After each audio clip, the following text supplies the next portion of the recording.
Despite being very sad to leave Stantonbury, I was really happy to be moving to Epping. And that is a little picture of the Epping and Stantonbury groups together after the performance of Blackout, which was developed at Stantonbury. And then we went on to do a really big production of it in Epping, and that's the whole cast, Evacuees. And as I'm playing these songs, it kind of feels that I'm coming right up to what I still do now. This was the beginning of my verbatim work. I'm just going to read a tiny bit from the review before I do a couple of the new songs that appeared in this version. This is from the Times Educational Supplement, so the first big national review we had. The evocation of the period was so good, I spent the first act waiting for Vera Lynn's entrance.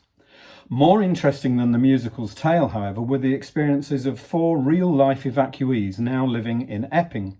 Interpolated into the original script, they were vivid, honest, and as characteristic of their period as taped windows and the drone of air raid silence. They would have made a wonderful documentary on their own, and there the seeds were laid for me to do that kind of thing. Influenced so much by Roy Nevitt that the songs that I added were very much little narrative songs. So I'm going to play the new opening number, which was One Evacuee in Thousands, which became the subtitle of the production we did there. And this is One Evacuee in Thousands. I'll just do a verse and chorus of it. You've heard that war's not lovely. It kills and shocks and maims, bombs lives and leaves them lonely, weighed down with loss and pain.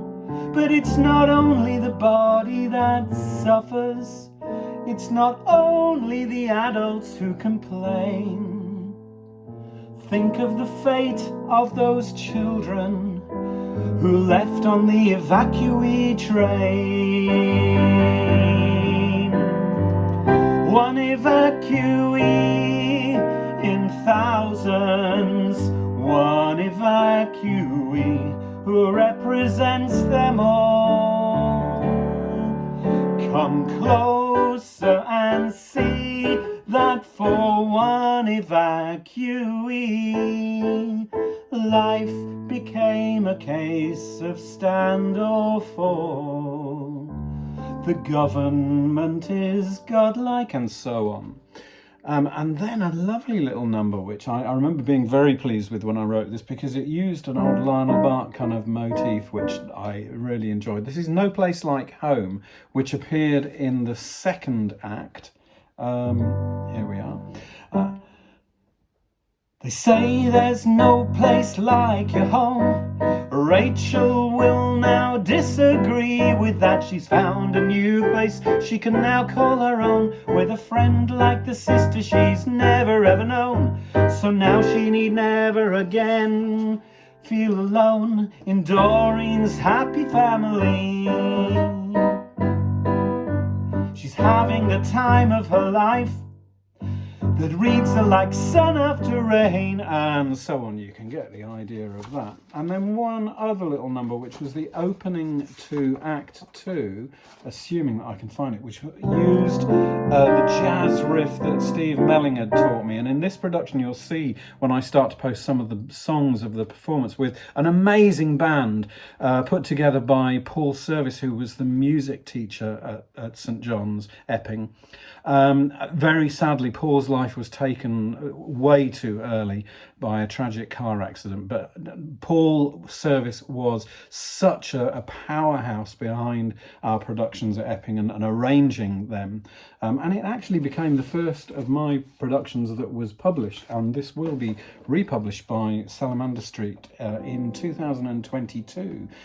Jack Simmons has written a new song, and I'll post that as well. So this is using that jazz riff. A wonderful jazz pianist plays on the tracks that I'll be posting over the next few weeks. Rachel's come to the Johnsons' house. They offer her care, but she won't respond.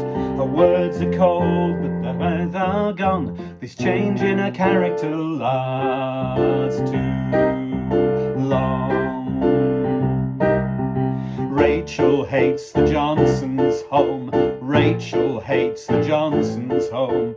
Oh, when you're torn away from the place you know, and